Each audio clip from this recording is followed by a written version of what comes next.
Muendelee kutusi naibu wa rais, lakini mjue we are marking you and we are profiling you. Ukimuona Raila usije ukamtusi. We all understand that Raila controls roughly half this country. Ule mtu wa kitendawili ametangaza anataka kushindana na mimi kule 2022. Mimi nataka nimweleze nimesikia. We want him to make a commitment to the people of Kenya. Akishindwa atakubali ameshindwa na aende retire na wachane na sisi. Leader of ODM Honorable Raila Odinga and the leader of Jubilee President Uhuru Kenyatta are the cornerstones of the leaders who formed the BBI. Muendelee kutusi naibu wa rais, lakini mjue we are marking you and we are profiling you. Ikifika wakati tutawashughulikia. Right, that's the best place to begin our discussion tonight, and I'm glad to have Millie, because she took this issue head on when she watched this clip that has been trending online. So I'd like to begin our discussion on that hate speech. And Millie, you were not pleased when you saw this soundbite, but part of it is because this has been a trend that we have experienced in this country, and we have seen a lot of politicians speak carelessly, to say the least, and we've seen no action taken on people who are accused of hate speech. But I'd like to take it from your perspective now. What exactly struck those feelings when you expressed yourself on social media regarding this? When you talk about profiling, that's a very dangerous word, because the content and our context under which normally people use profiling, it will be either racial profiling or ethnic profiling or gender profiling. You don't talk about profiling, you know, on its own. So when he's saying that we are going to profile you and we will deal with you, what exactly do you mean? It means that anybody who will not support William Ruto, we are already marking you and we'll deal with you.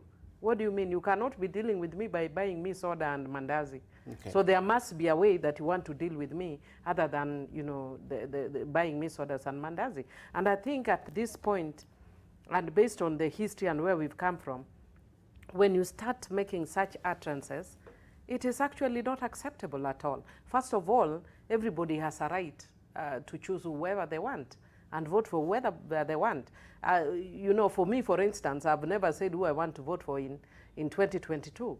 But based on that statement alone, and I said it in my Facebook, and based on my lineage and where I come from, we don't react normally very well to threats. Okay. So the moment you threaten me, I will go the opposite. So I will not vote for the deputy president. So he can mark me as #1 of his profile. Okay. And I'll wait and see how he'll deal with me. All right. And yes. Alutalala, obviously being a lawyer, Cherargei understands the meaning of profiling. But being a young leader also, you might want to excuse his sentiments. But you might want, but we see the DCI is not going to do that, and the investigations, we know traditionally, we've never seen anyone prosecuted. Just the other day we saw, conviction on this. We've never seen a conviction. I saw the other day they excused Moses Kuria, who has been taken there like 3-4 times or whatever number of times. But the question is, he must understand profiling. So in your mind, is it something that we should be talking about at this point? I mean, profiling people based on their region, based on their political support. Thank you, Ken, for the invite. First of all, my mind goes back to 2012, before Honorable Uhuru Kenyatta and Honorable William Ruto came together as candidates for president and deputy president. And I recall that in the run-up to 2013, the two communities which are predominant in Rift Valley were so hostile to each other that the National Cohesion Commission took it upon itself to go to the Rift Valley, talk to the elders in that tribe, and they came up with what was christened as the Nakuru Peace Accord. The importance of that was that it was a recognition of the volatility of the relationships of the communities in that region. And political goodwill, which was consummated in Honorable William Ruto and Honorable Kenyatta vying as they did, was very important. So for a politician to stand up in public at this time and say that they are profiling those who are against William Ruto is very reckless at the extreme. It's reckless. And Counsel Cherargei understands the law. But you see, in this country, I think once you become a politician, you must adopt a different DNA with respect to the politician here. Because I heard him later on, after he was released, saying that I did not mean profiling the way they are taking it. I meant that we'll sort them at the ballot. Look, the horse has already bolted. That is not what he meant. And there can be no other description. It is wrong, it's unlawful, and that must be checked. All right. As early as now. Okay. Yeah. And Kamotho, obviously, the fact is, these politicians are used to these bad manners because they know they get away with it. Yeah, two things. Two things, Ken. One, I remember when there's a fellow, a white supremacist, who shot people in New Zealand. And the New Zealand Prime Minister said he will not dignify the man by even mentioning his name. I don't even think that comments like those should be played on national media. You know, some of these things are so offensive. And what they do actually, don't forget the man has followers. The reason he makes those statements is because those statements are palatable to some people. The more we play them, we are actually adding fodder to these things. So there's a sense in which you need to discuss them as just offensive comments without having to see them. I don't like to see, because let me tell you, when this country burns, it's not the Cherargeis who will suffer. It's not those of us sitting here. It's your workers. It is the people in the villages out there. So as we can afford to have these very nice discussions, but the truth of the matter is the people that the senator is speaking to know what he's saying. And he knows what he's expecting them to do. It is unfortunate. And actually, for me, what should be done is what was done, what they call the Kamukunji 6. You know, when people make those sort of hateful statements, we may not be able to convict, but people must be able to spend a few days in the cells to really have time to reflect and think where they are taking this country. This country has come to the edge at some point. We cannot afford to take it back there, not for the sake of politics. Okay. Yeah. So the end game to all this is, will it be the time we find someone convicted, put in, or how do we end it? Because I just want to jump over this conversation really fast. How will we ensure that even ahead of 2022, and you already see the country is divided along political line, or at least to say is divided along political affiliations right now. So what is the end? How do we ensure that this ends ahead of 2022? Of course, first and foremost, for those who have come foul of the law, like Cherargei has done, must face the law as it is. That's what council is saying. But when he's released even on personal bond. But you see, when a person is released on a personal bond, it does not mean that he's off the hook.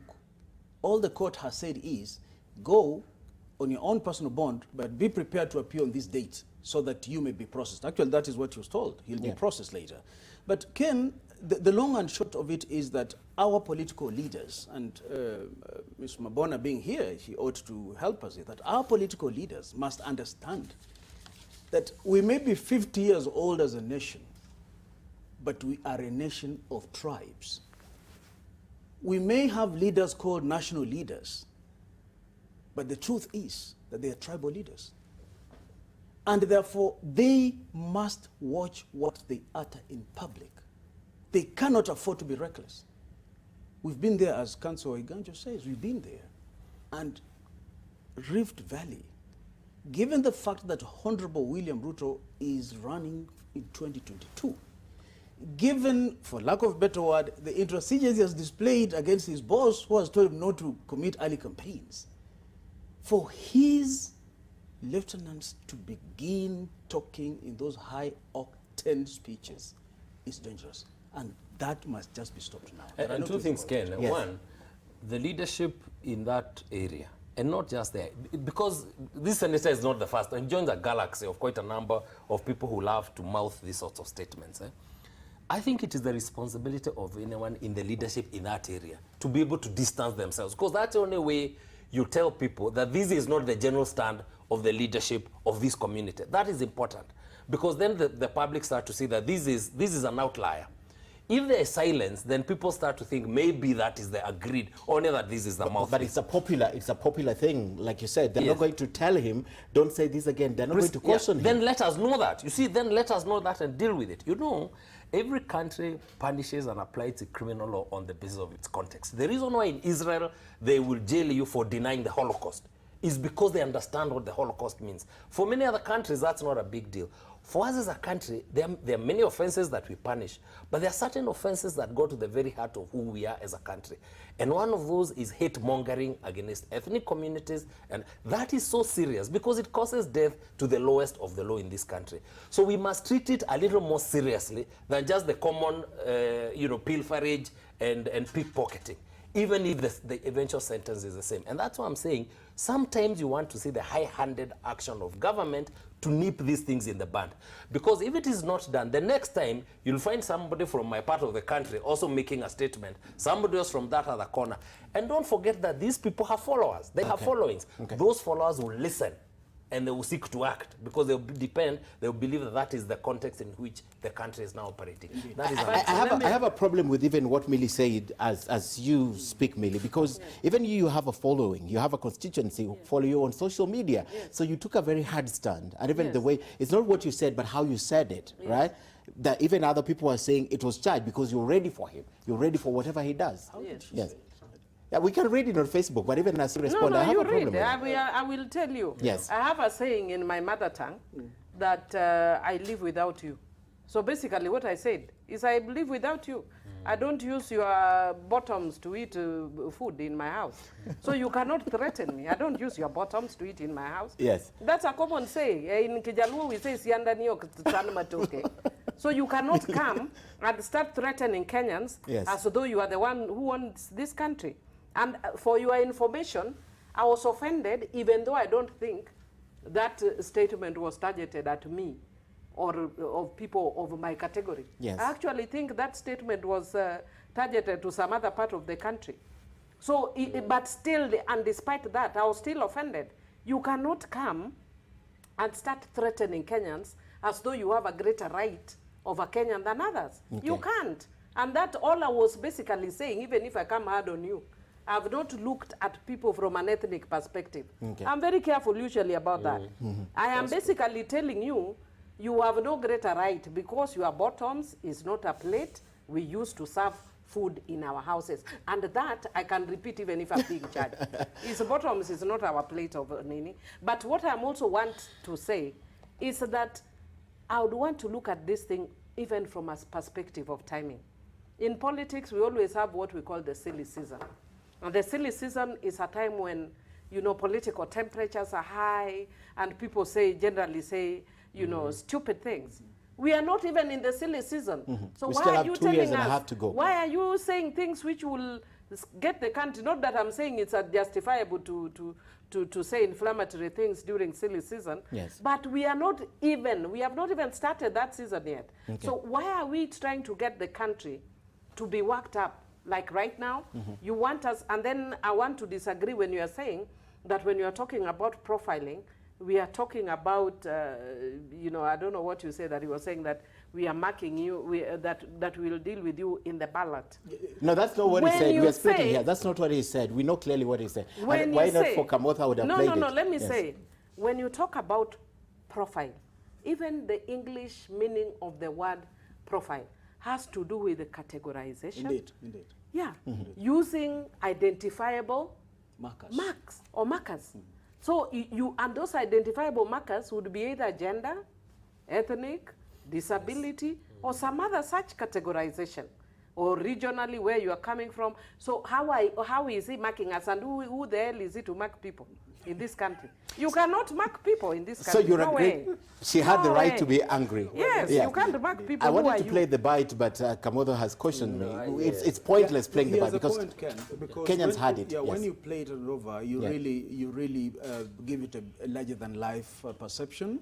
You actually make it more visible, and that visibility should not be allowed. But does it concern you that the reason this continues is because NCIC has never gotten a conviction out of it?